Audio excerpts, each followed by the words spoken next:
heard the whispering and understood what was going on. Visibly annoyed, he now asked each student what he had been lecturing on. None could answer, but Narendra was remarkably talented.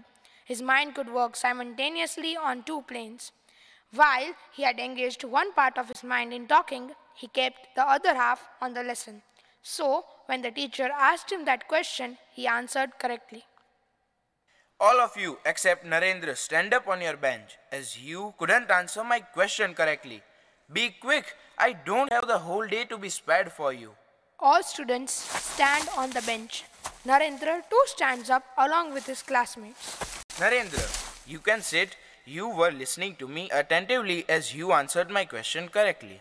Sorry, sir. To be honest, I too was talking with my friends. I am equally guilty, so I must take the punishment. Narendra stood up on his bench and faced the punishment along with his friends. It is rightly said, honesty is the first chapter in the book of life. Scene 2 in a street of Banaras. Swami Vivekananda was an embodiment of fearlessness. He learned to be fearless when he was quite young. Once he was walking on a lonely road in Banaras. Suddenly, a few red-faced monkeys started to follow him. Narendra was extremely scared. The only way to save myself from these uncultured creatures is to run away from them. Narendra started running away from the monkeys. The faster he ran, the monkeys chased him even faster. Suddenly, he heard a stern voice. Don't run, face them. It was the voice of a sage who was passing by the place. Narendra stopped and faced the monkeys courageously. Surprisingly, all the monkeys stepped back and ran away. This is a great lifetime lesson. Face the brutes, face the terrible, face it boldly. Like the monkeys, the hardships of life fall back when we cease to flee from them. Strength is life, weakness is death. Take risk in life. If you win, you will lead. If you lose, you will guide. Scene 3 in Kolkata at home.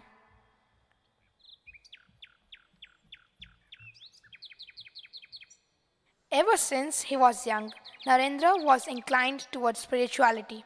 He was majorly influenced by his guru Sri Ramakrishna Paramhans, from whom he had learned that all living beings are an embodiment of divine self. Let us see why he accepted Sri Ramakrishna Paramhans as a spiritual guru. The young Narendra was a skeptic who used to ask a lot of questions to everyone. Father, have you ever seen God? Dear son, you are very inquisitive. It's good to ask questions, but I am busy now. I'll answer your question later. Mother, have you ever seen God? Oh son, I'm not the luckiest one who can see God. Namaste, Swamiji. Will you please answer my question? Yes, son. Tell me what's troubling you. Have you ever seen God?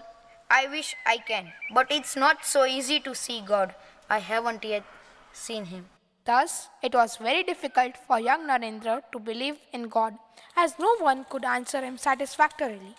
Finally, when he went to Dakshineshwar, Ramakrishna Dev warmly welcomed Narendra and asked him to sit on a mat spread on the floor. Come, my dear son. I have been eagerly waiting for you for all these years. No one is able to answer my question. Everyone talks about God, but no one has ever seen him. Have you ever seen or experienced God? Yes, I have seen God. I see him as I see you here, only more clearly. God can be seen. One can talk to him, but who cares for God? People shed torrents of tears for their wives, children, wealth and property. But who weeps for the vision of God? If one cries sincerely for God, one can surely see him. Narendra was speechless. He felt amazed as this was the first time he was meeting someone who could say that he had met or experienced God. He also understood that those were not mere words, but words uttered from deep inner experiences.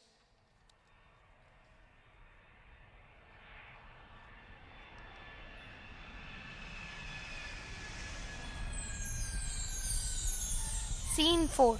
The USA. Once during his stay in the US, an American mocked at Indian culture. He asked Swamiji, "How do the people in India stay together? where does the unity come from when there's so much disparity in their colors? Some are dark, some are brown, some are even red and fair. Here in USA, everyone is of the same color, white. Have you seen horses? They are all of different colors, yet they stay together. On the other hand, have you seen donkeys? They are all of the same color. Now you tell me, does that make the horses inferior to the donkeys? The American stood dumbstruck at this answer.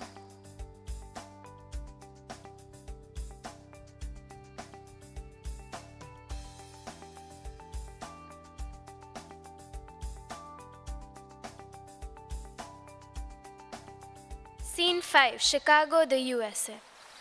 Swami Vivekananda was taking a stroll on the banks of a river. There he saw some young boys with an air gun trying to shoot at eggshells floating in the river. As the shells rolled up and down on the choppy water, the boys could not hit them. None of the boys hit an eggshell, despite trying many times. It is impossible to hit the eggshell while it is floating in the water. Even though we did so many tries, the bullet does not even go near the eggshell. Hey guys, did you see the man on our right? He's looking at us for a long time. Should we call him and ask him to try shooting the eggshells? Yes, let's see if he can do so. Sir, would you like to try shooting the eggshells in the water? I would surely like to try. Swami Vivekananda took time and concentrated on his target. After a few minutes, he shot 4 bullets and each one of them hit an eggshell. Sir, how did you do this? You have been trying to hit the eggshell since ages, and you hit the target at the first go? Seems that you have been practicing shooting for many years. Neither am I practicing shooting, nor am I a professional shooter. Then how did you hit the target so easily? My key to success is concentration. Whatever you do, concentrate all your attention on it. Think of nothing else. If you are shooting, keep your mind only on the target. Your aim will not fail. Concentration can work wonders. Even when you are studying, think only of the lesson at hand. Then you will remember easily what you study. In 1890, Swami Vivekananda set out on a long journey across the length and breadth of the country. This brought him in close contact with various kinds of people, rich as well as poor, good as well as bad.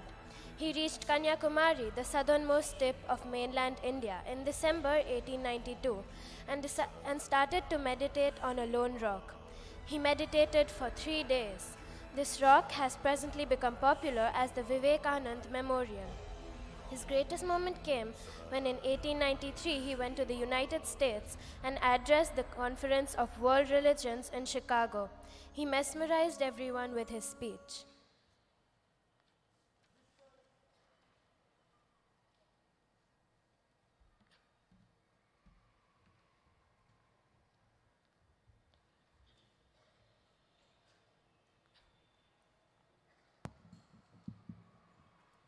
Sisters and brothers of America, the present convention, which is one of the most august assemblies ever held, is in itself a vindication, a declaration to the world of the wonderful doctrine preached in the Gita. Whosoever comes to me through whatsoever form, I reach him. All men are struggling through paths which in the end lead to me. Sectarianism, bigotry, and its horrible descendant, fanaticism, have long possessed this beautiful earth. They have filled the earth with violence, drenched it often and often with human blood, destroyed civilizations, and sent whole nations to despair. Had it not been for these horrible demons, human society would be far more advanced than it is now. But their time is come. And I fervently hope that the bell that tolled this morning in honor of this convention would be the death knell of all fanaticism, of all persecutions with the sword or with the pen, and of all uncharitable feelings between persons wending their way to the same goal. Thank you.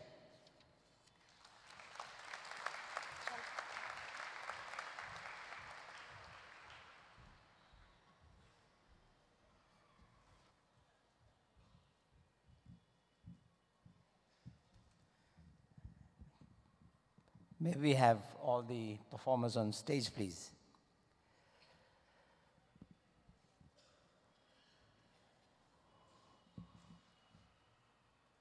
I assume everybody is aware that we have a statue of Swami Vivekananda right behind me, in case you were ever wondering who that gentleman was and why is he sitting there.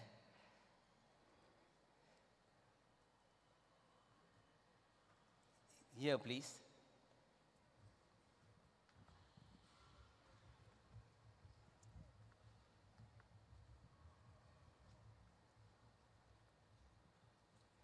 And I'd like all those who were in different set of clothes, especially the Swamijis, and please come in front.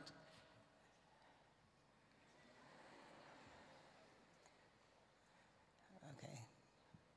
Standing ovation for all of them, please rise.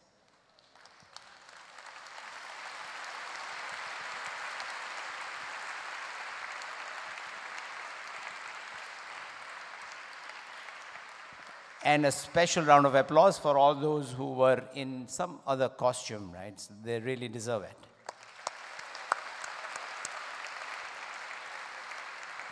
Thank you. Please sit.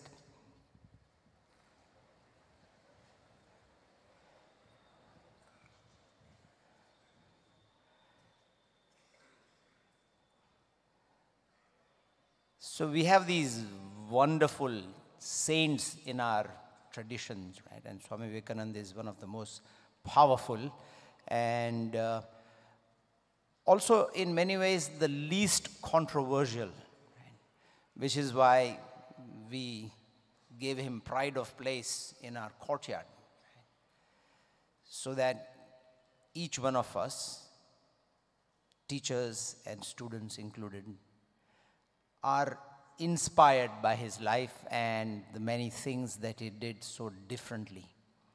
And thank you again to the assembly class for showing us various scenes from his life.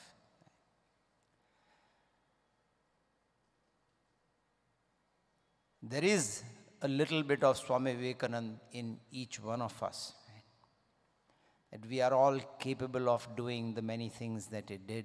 We simply have to believe it. And above all, there are two things that characterize Swamiji.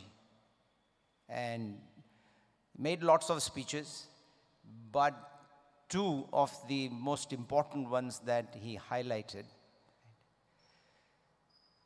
concentration, and we saw that depicted in one of the scenes. And the other one was weakness, right? So Swamiji said weakness is death. And if you remember a few days ago, maybe you were present here, when one of the students from our municipal corporation school came here and recited Swamiji's speech. That you're all capable of anything that you put your mind to. Just believe that you can do it. And of course, bring all your concentration to bear on your objectives. Right? Please stand up for the national anthem.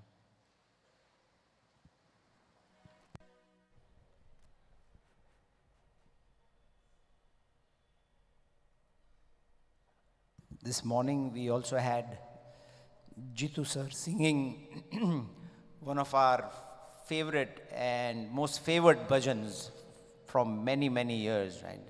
And all of you have grown up with Jitu sir telling you stories.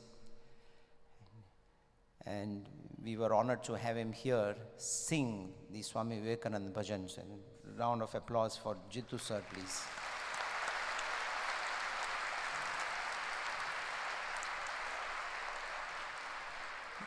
Jitu sir is one of those people who have literally dedicated to their lives to the service of the Ramakrishna Ashram and to propagate the message of Swami Vivekananda and Sri Ramakrishna.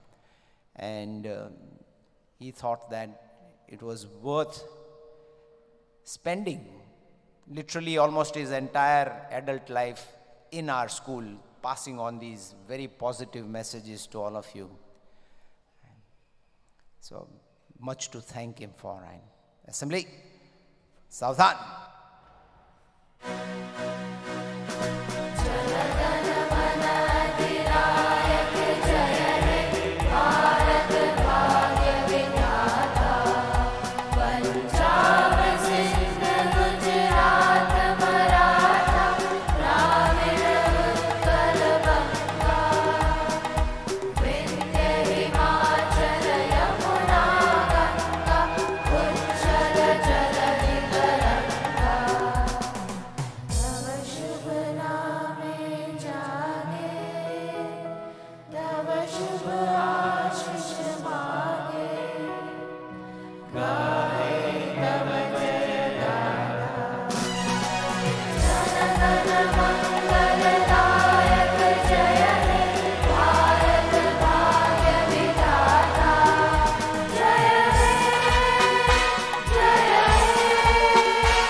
Students, please take your seats.